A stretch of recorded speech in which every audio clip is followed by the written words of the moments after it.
Deep in Temple territory. It looks like we'll get some subs on.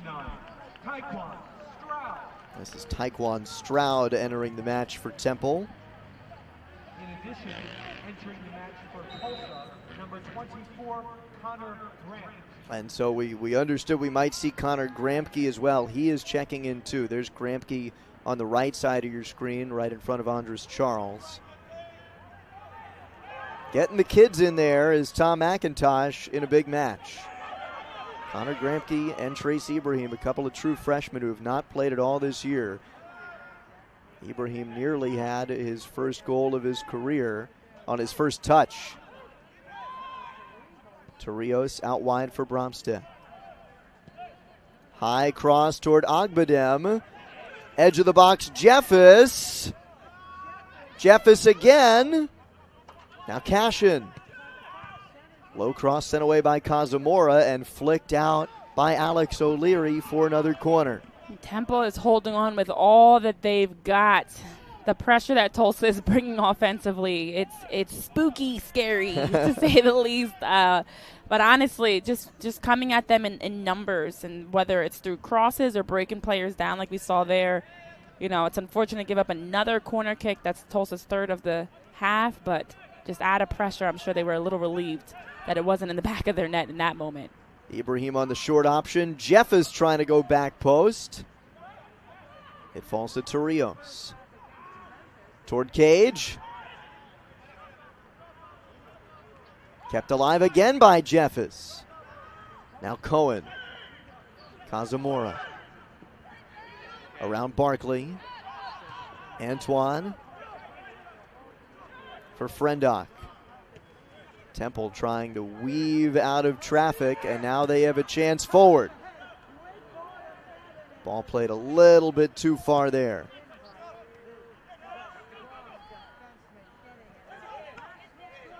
Stepping up Antoine from center back. Now Cohen. Charles goes wide for Bourget.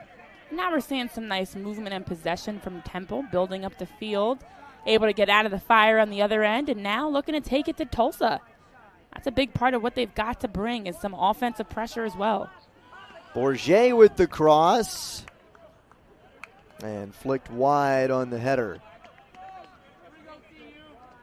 That's a great opportunity there. Alex Marin getting on the other end of that cross.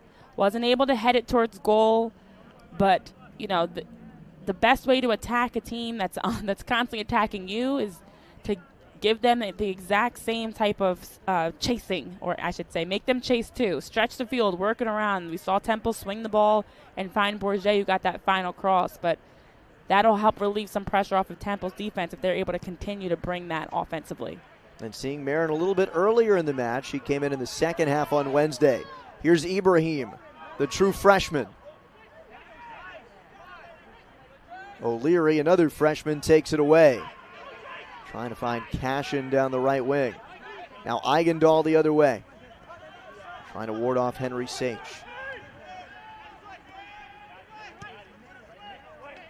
And sent behind Eigendal and out. The last time that Tulsa won a regular season conference title was 2009. They were in Conference USA. Nothing since then for Tom McIntosh's side, but again with SMU leading UCF 4-0 and Tulsa up 1-0.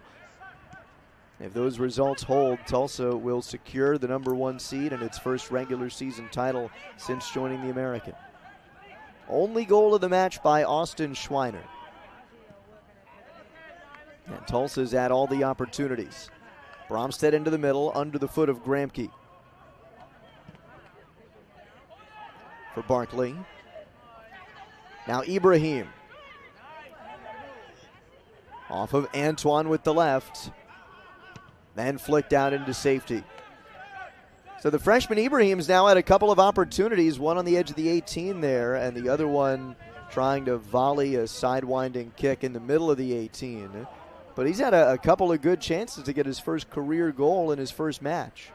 Absolutely, and that's where this game is a great opportunity on the Tulsa side for Coach McIntosh to work on some things, see what guys can do. You never know whose name is going to have to be called as you're getting into the postseason, so you want to get players these reps, the confidence, and get them working into a game just to see what they can do.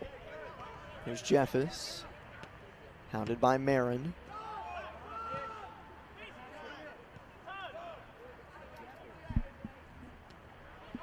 Touches it to the middle. Ibrahim was looking for an option. Looked like Gramke next to him. Instead, Eigendal on the run the other way. And sent to the turf by Henry Sage. No whistle. Eigendal slow to get up. Remember, he was the one who went down after contact earlier in the first half. Yeah, that definitely looked like it could have been a whistle for sure. Eigendal, I believe, still working to get back to his feet. We saw him holding his head, but Tulsa is on the attack. Cashin crossing back post looking for Gramke, and it's Bourget to volley it out. Now we'll get a whistle to check and see. You know what the tough part is? Anytime there's a player that's holding their head, usually officials are a lot quicker of blowing the whistle just out of safety for the player. So I'll see if he's able to get up on his own accord and work through it.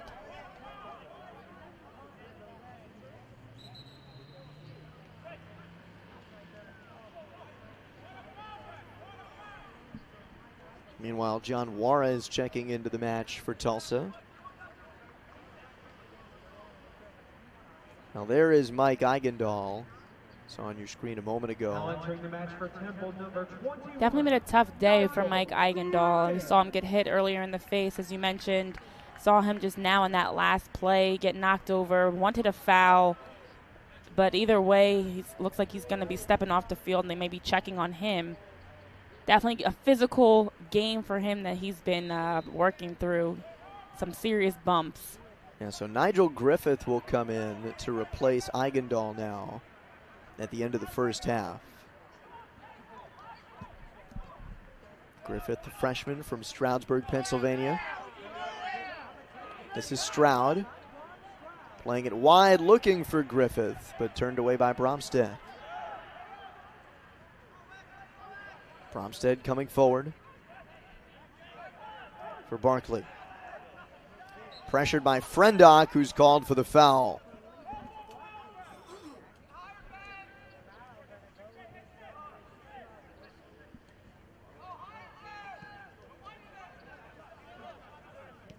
Andres Charles Barrera just a little too aggressive on that play there.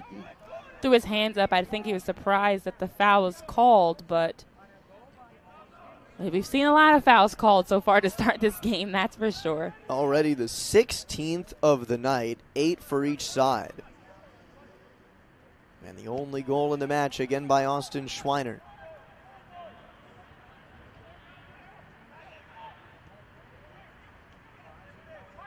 This is Fazio. There's Charles. Dispossessed, and Barkley for Ibrahim with Cashin on his right. For Jeffers, off of Antoine, and he goes down at the edge of the 18, and they're going to bring medical help for Marcus Antoine after that volleyed shot came and got him up high. Yeah, definitely have to blow the whistle right away on that one. As we were just talking about when Mike Eigendal went down, we see him get hit on that shot and immediately stumbles and falls to the ground. I mean, Tulsa's been shooting a lot from distance, and you just saw as soon as that play happened, you know that's a hard hit. So injuries continue. We've seen a number of shots to the head, unfortunately, but the shot by Jeffis went square off the face of Marcus Antoine. Antoine, again, the only Owl who has played in every match for Temple this year, a team that has been hampered so much by injuries. The stalwart center back, and it looks like he will head off. And you can kind of see it looked like he was motioning and wanted to stay on. But either way, once the trainer comes on, you've got to step off just to at least get checked out. And he has been such a pivotal part of this back line. And honestly, just for the consistency and leadership he brings alone as an upperclassman, that I'm sure he's wanting to get right back in. So we'll see if he's going to be subbing back in as soon as play resumes or if he's done for the half. And we'll see who exactly would come in to replace him, too. Not a problem that Temple has had to deal with much this year, not having Marcus Antoine. Right, and getting a shot to the head like that, I imagine he's got to go through some concussion protocols just to clear him and see how things are going. I mean, anytime a player gets hit in the head and is stumbling and falling over, you've got to take them through the protocol. So I'm sure he would like to be back out there on the field right now, but Mika Bourget steps into that center back role where we've seen him on this team. He's played so many roles on this team's back line, and play resumes. And Jimmy Letter is going to come in. He usually plays more centrally. Here's Marin.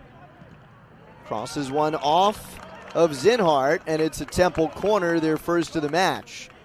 A lot earlier than their first corner Wednesday. It took until the 69th minute at Memphis before Temple got its first corner kick opportunity.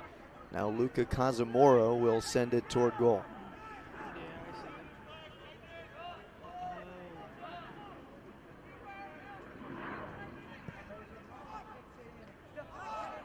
Pinballing, headed away by Fazio. Stroud coming up to pressure Ibrahim. Late whistle on Stroud. Kind of came across with the right arm there. Yeah, and I definitely think, that's worthy of being called a foul.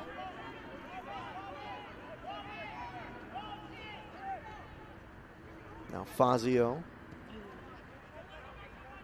for Zinhart. Those two in the middle have played just about every minute this year. Zinhart has played full-time in 11 of 13 matches. Fazio has done so in 10 of 13. You can expect those two to play the full 90 more times than not. Definitely always great when you've got center backs you can rely on. And honestly, the health issue is always the biggest question mark, I feel like, that causes center backs to have to come out. So it says a lot about your team if you're able to keep your center backs healthy and in the majority of games for that stability, as we were just talking about on the other end with Marcus Antoine for Temple. What a luxury for Tom McIntosh. Not only two healthy center backs who can play every minute, but two big guys too. 6'1" Till Zinhart, 6'3" Mariano Fazio. Here's the freshman Ibrahim. To his left. Toward net and in. Beautiful goal.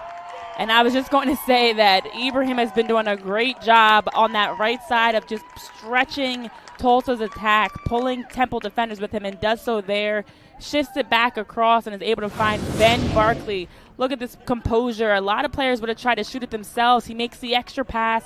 Ben Barkley able to first time finish it and gives Tulsa the 2-0 lead. Beautifully done by Ibrahim and Barkley. For Trace Ibrahim, the first point of his collegiate career, assisting Ben Barkley with his third goal of the year. 2-0 Temple on goals by Schweinert and Barkley, and this one coming at the end of the first half. Well, we were interested to see who was going to be the offensive leaders of this group without the three that we've been mentioning in Prozek, Meinhardt, and Henry Scott, and so far it's been a team attack of just different players stepping up at the right time, and that one, Ibrahim and Barkley, just making that look textbook of the composed finish to give Tulsa the 2-0 lead. So the true freshman getting involved up front. Injury absences for Tulsa, but the Golden Hurricanes still, with all of their depth, able to press the attack against Temple tonight and take an early 2-0 lead. Now Bourget. Kazamora with space forward. Comes back out for Antoine and played for Goodwill Agbadem. That's one of the things that head coach Tom McIntosh feels very confident in. His team has depth year in and year out. And that's definitely something you're building a program around. Being able to have that next man up mentality, as we keep talking about. that no matter who is on the field, the level is going to be the same, and that you can trust that players are going to be able to step in as reserves or as starters and to keep bringing what Tulsa soccer is all about. Barkley back for Cashin.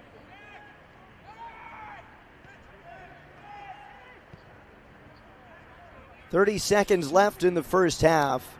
Goals by Austin Schweinert and Ben Barkley have Tulsa in front 2-0. And perhaps on the cusp of a regular season conference title. If UCF loses to SMU and Tulsa beats Temple, then Tulsa secures the regular season title and the #1 seed in the tournament. Yeah, so we are a few seconds off, but either way, this half is winding down, coming to an end. And I think this is about what you expect from this. And upset Tulsa, forcing the Golden Hurricane into a winner-take-all match Friday. Otherwise, Tulsa will be the #1 seed in the tournament if they hang on for the win in this second half. And that's the beauty of this. Heads up, just got to give my hats off to head coach Tom McIntosh. Very heads-up decision because they had a cushion. If for any reason Tulsa did not get the result they wanted today, and definitely if UCF had won that game, then they still have next game to still clinch that #1 spot. So this is a game that they could be a little bit more laid back and take that risk, and it definitely paid off in a big way. I don't know if anybody was expecting a 5-0 result from either team in that UCF SMU match. Has to be one of the more surprising results of the season, no? Yeah, and I could see that have gone either way, but I definitely was not expecting 5-0. When I saw the 4-0 score come across the screen, I was surprised by that, and SMU was not done yet. They still scored one more, so I guess they were making a statement in that win as they're, teams are looking to get in the conference tournament now, and you kind of want to put somebody on notice. Hey, watch out, we're coming for that championship for the conference tournament. Well, to blank UCF is quite the statement. They lead the conference in goals per game, averaging 2.69 goals per match. #2 on that list is Tulsa. Maybe a chance for the Owls. And the Owls coming out more offensive-minded. We see some changes in their lineup. Ali Kamara, one of the players on the field. Tyquan Stroud back on the field. We saw him subbed in late. They've made some changes, and looks like they're just also a little bit more offensive-minded in these opening minutes of the second half. Curious to see how things change for them in the run of play offensively with Kamara up top. Kamara, again, we're glad to see out there tonight. He was injured in the match on Wednesday against Memphis in kind of a weird play, was going for a header on a ball that was coming down low and took a boot to the head and missed the rest of that match. He and Paul Frendock got injured in that match Wednesday, but both fit to play tonight. So Kamara getting his first action this evening. This is Fazio. Wide for Bromstead. Chested down by O'Leary. Now to Mika Bourget, who's played both center back and outside back this year. I think if you were to ask Brian Rowland, he'd probably say he'd prefer Bourget on the outside as a catalyst to the offense, and that's where he's playing now. Absolutely. He does a tremendous job anywhere on the back line, but he's very offensive-minded. So at that outside back role, just does a good job getting forward. And that's a tough collision there.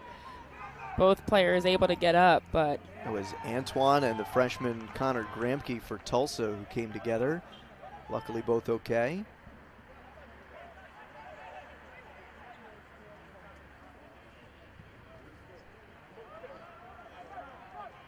Marcus Antoine is back for the second half after sitting out the end of the first half with an injury. He took a shot, a line drive volley shot from the edge of the 18 up high off the left side of his head, and so good to see Antoine back. Yeah, definitely. You see him out there. You see Eigendal out there. There's a couple players that at the end of that first half were not able to finish healthy. So at this point in the season, if I'm anybody on that Temple roster, I just want to play. It does, put me in, coach. At this point, just nothing to save for. and again, this has been a season for Temple where other coaches in the league have made mention of this too. They've probably been hurt by injuries more than any other team in the American this year. So it is a small battle sort of victory when you can get two guys back who had to miss the end of the first half and get them back for the second. Ibrahim, the short option out of the corner. Bromstead, left-footed cross. Sent away by Bourget. Now to the back post. Ogbadem comes up with the stop on Henry Sage. Wow, Ogbadem, senior nights, you're feeling it. Doesn't matter what the score is. You're trying to make this a great game to end on at home, and what a save that was. Henry Sage, I think, even surprised himself that did not go in. But Ogbadem able to come across the face of the goal, find the ball quickly, and keep it out. Still a corner kick. They're not out of the fire yet, but that one was a big save to keep this 2-0. Just his fifth start of the year, the third goalkeeper used by Temple this year after injuries to Owen Goronsky and Liam Cummings. Bromstead off Antoine and out for Cohen. Temple having a really hard time getting anything started on the counterattack tonight. Tulsa has been swarming to the ball in the midfield. It's been tough, and there have been a number of missed clearances by Temple that came from the pressure on the Tulsa side. So they've struggled to connect passes out of the back at times and just play out of pressure, which makes it so hard when you are chasing so much. And you would have to think Tom McIntosh knows that this was a key strategy for Temple. It was last time that Temple knows they're going to have to pick their spots to counter, and so the job for Tulsa in the midfield, try to extinguish any of those counter opportunities. Absolutely, absolutely, and that definitely is something that you see has led to, as we're seeing right now, direct attacking opportunities off of their high defensive pressure. That was Juarez crossing it in. Bromstead, Cohen back for O'Leary and chipped out. Kamara, Fazio booted forward.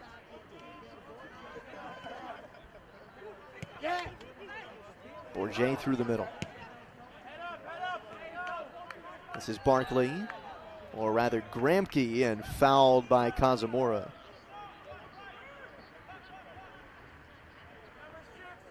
And if nothing else, Temple fans are at least showing up to support their team one last time at home. You hear on the broadcast some excited, rowdy fans still cheering on Temple. Doesn't matter what the score is, they're still here supporting.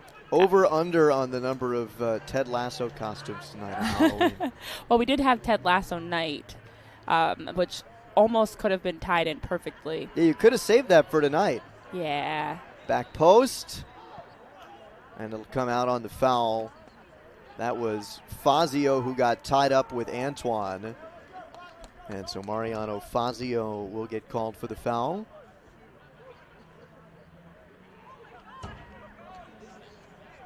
Yeah, we just missed Ted Lasso night, and we were talking about that on the broadcast as well. Update, I still have not started, unfortunately. I started Squid Game instead. Well, but when the college soccer season reaches its conclusion and you get maybe a little bit of a breather, that might be your binge time. Absolutely, absolutely. Kamara out wide, too far, looking for Bourget. That could have been an opportunity for Temple if it connected. Right idea, just a little bit too heavy on that pass out wide to Bourget. And, you know, you're seeing the different changes that they've made offensively for Temple, and already seeing an improvement for sure the second half, you know, with some players coming in. Another one, Andrew Burkhardt, who's out there as well. Some players coming into this lineup and just giving Tulsa a different look. Bromstead off Bourget. Tulsa keeps it moving forward with Ibrahim. Backheeled by Gramke. Bromstead for Gramke again. Tulsa showing some creativity. Backheel passes, a little sliding pass. These are players that are trying to show Coach McIntosh, hey, I'm ready for the next games. You know, I'm here to stay and make the most of these minutes. Showing quality as we approach tournament time for the potential #1 seed in the tournament. They will be if they win tonight after SMU defeated UCF 5-0 in a stunner.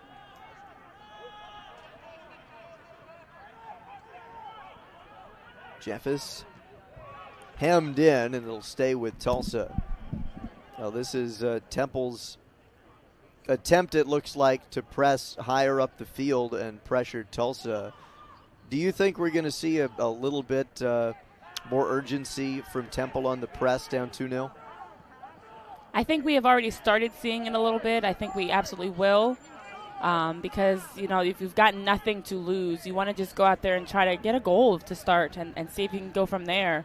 But I do think that Tulsa's just doing a good job right now withstanding the attack that Temple is trying to bring. I feel like the intensity has raised for Temple since the first half. Cashin on the throw. Temple with Tulsa with a 12-3 edge in shots tonight. Goals by Austin Schweinert and Ben Barkley. Henry Sage with it. Wide for Cashin.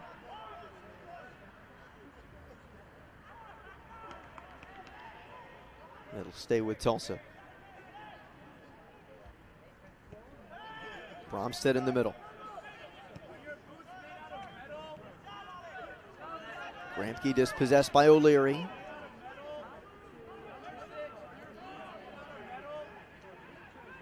Now here's Ibrahim. In through, looking for Barkley.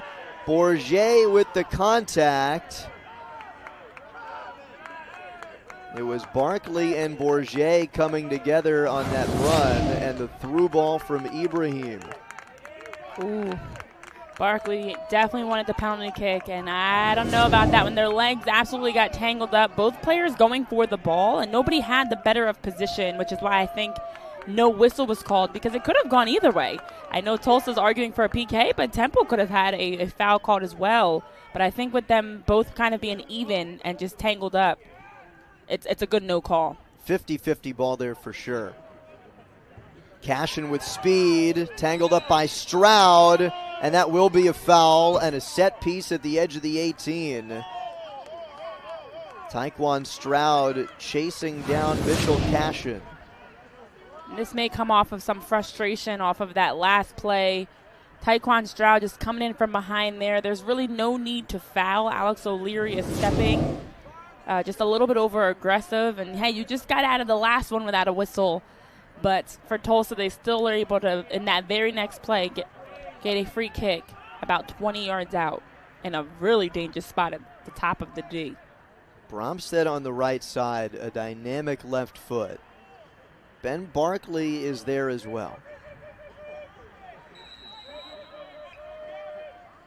It's Barkley off the bar, and the rebound off of Ibrahim, and we'll get a whistle in the box. Trace Ibrahim nearly had the first of his career for the second time tonight. Goodwill Agbadem had other plans, and the post too, of course, off of this first shot. Barkley hits it as well as you can. You see it just skim right over the head of Mike Eigendall. Hits off that right post. And then the follow-up, how about this foot save as Agbadem is diving and wasn't done yet. Made another knee save. He had to stretch it out after that one because that was some acrobatic, incredible saves that he just made. That's 3 straight saves between the post and Agbadem to keep this 2-0. Wow. Stopping Ibrahim on the first opportunity off of the set piece, and then Till Zinhart on the second. That was a beauty. And for Tulsa, talk about knocking on the door, but that's where you don't want to give up fouls like that because every team has set piece specialists that can score the ball from around that area. So you don't want to give them anything easy. But Tulsa almost made Temple pay for it. Now Jeffers. Temple comes back quickly after what was nearly an opportunity for Tulsa on the counter. Trace Ibrahim, the true freshman, getting an opportunity at striker tonight. His first game of his career has been very impressive in and around the 18. He definitely has been and has been involved. Of course, he got an assist on the second goal, but has been around a lot of close scoring opportunities and really showing out in his play tonight. Now here's Fazio. And the flag is up for offside. And you know what? Temple has been playing well this second half as we're just getting into the first 15 minutes. And honestly, you want to just play smart. Don't give Tulsa any extra opportunities. You know, they've been doing a good job. They've been bringing a little bit more intensity, although they haven't had the shots that they want. When they still have 0 shots on goal throughout the entire game, they've at least been bringing a little bit more in terms of intensity. So the question is now in this last 30 minutes at home, can you stick together and bring that high level and play just good soccer to finish out? And again, despite being winless in conference play coming into tonight and on a 5-match losing streak, it's not like they have been out of all of these matches. 3 of their last 4 losses coming by just 1 goal. Yeah, and when you look at the results that they had that were a little bit more open, 4-1 results, 3-0 results, a lot of that came from them chasing the game, trying to get that first goal and just high pressing. So this is a team that, although on paper you see that goose egg in the win column, unfortunately, they've got a lot of talent across this team, despite even all the injuries, that they're not an easy team to beat, especially at home. I do hope our viewers are paying close attention to those score bugs. Shout out Chris Chavez tonight, a horror movie aficionado for all of the Halloween-themed movie puns. I will say it seemed like you, Renee, and Chris were more on the same page with those. I'm not a horror movie guy. We should have turned this into a trivia thing because definitely would have been a fun way to spruce up the Halloween-themed game we've got tonight. Black and white is Halloween colors, too, as well. But, yeah, we're bringing some Halloween liners to you guys watching. So pay close attention as we finish out this game. See if you can catch them. Cross into the 18, parried away. You're wearing orange. I am. That's about as Halloween festive as you're going to get from me this year. Next year I'll try better. Chris came decked out in the full Flint Tropics uniform from, oh gosh, what's that Will Ferrell movie? Now it's escaping me. Semi-Pro. Yes, classic. I have the easy excuse every year when somebody asks me what my costume is. I told you I'm Clark Kent because I wear the glasses. I've got the got a built-in costume. I love it. I've got the shirt and tie. I'm Clark Kent at the Daily Planet. There was a time when I did some substitute teaching, and every time I substitute taught, I was either Peter Parker, Clark Kent, or Harry Potter to all the kids. It varied which class I was teaching, but I was one of those 3. Those were my built-in doppelgangers. I love it. Cross headed away by Antoine. Now Eigendal taken down by Ibrahim. Eigendal continues to have a tough night. He was on the ground. The last play, there was no whistle. He thought should have been a foul. Gets knocked down again. That's the 3rd time he's been down tonight. Yeah, you know what? He draws a lot of attention. He's one of the more dangerous players in this Temple offense. He has the ball at his feet a lot. And so it's also hard to defend him at times. He's not afraid to use his body, as you see him there. Not afraid to use his body and his size and speed. And definitely has hit the field a little bit too much today, I'm sure, as you see him wincing in some pain as he's walking off. If you're Tulsa, is there anything in the back of your mind with Eigendal going down twice like that and as dangerous as he is offensively, saying be aggressive? Well, here is first an opportunity and a goal for the Owls. Now that's some energy and some life. This is a whole new game now. 2-1, a lot of time left on the clock. We talked about him as one of the substitutions and changes in the second half. It is Andrew Burkhart that gets the goal. And this play, very heads-up play, Andres Charles with the pass.